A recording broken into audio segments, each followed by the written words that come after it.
경영권 인수가 완성되려면 지배주주 지분 확보와 이사회 장악이라는 두 가지 요건을 충족시켜야 합니다. 이 때문에 우호적 인수합병의 경우 원활한 이사진 교체를 위한 방안이 계약 내용에 포함됩니다. 양도인이 양수인에게 구주를 양도함과 동시에 기존 이사진의 사임서를 받아두는 식입니다. 만약 이사진이 교체됐지만 거래가 완료되지 않은 시점에 딜이 깨진다면 어떻게 될까요? 매도자가 계약금을 받으며 딜이 원활히 종결될 것으로 믿고 미리 이사진을 교체해 주었다가 분쟁으로 발전한 사례입니다. 편의상 사안을 단순화하겠습니다. A 회사는 한 자산운용사 경영권 지분을 200억 원의 C 회사에 양도키로 했습니다. 그 반대급부로 C는 A의 투자와 대여금 지급을 약속했습니다. A는 C로부터 계약금 50억 원을 받고 계약 지분 일부인 100만 주를 이전해 줬습니다.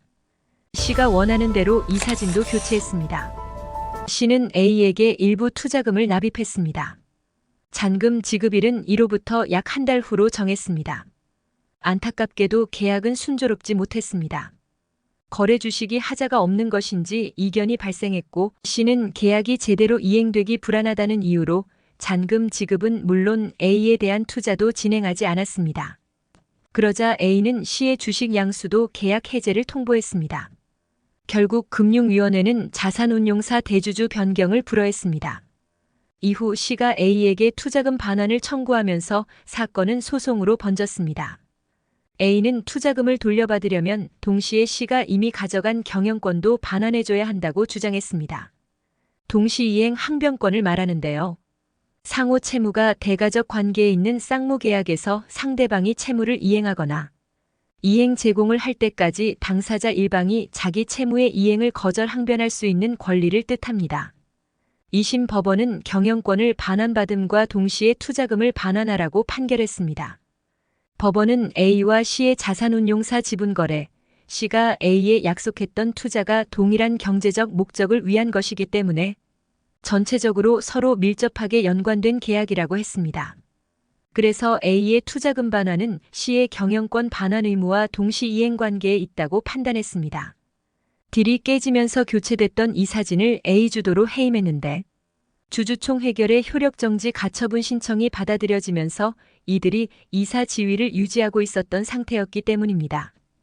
2심 법원은 계약이 무효가 된 이상 원상 회복으로 C가 경영권을 반환해줄 의무가 있는데 C가 가처분 상황에서 여전히 경영권을 보유하고 있어서 경영권 반환이 A의 투자금 반환과 서로 동시에 이행돼야 한다고 봤습니다.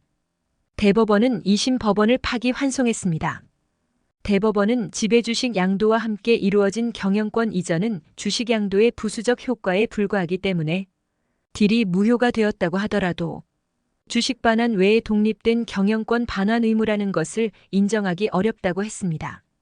400만 주 중 100만 주만 이전된 상태에서 주식 및 경영권 양도 계약이 무효가 된 이상 A 측이 주주총회에서 이사진을 해임하는 등의 방법으로 경영권을 행사할 수 있다고 봤습니다.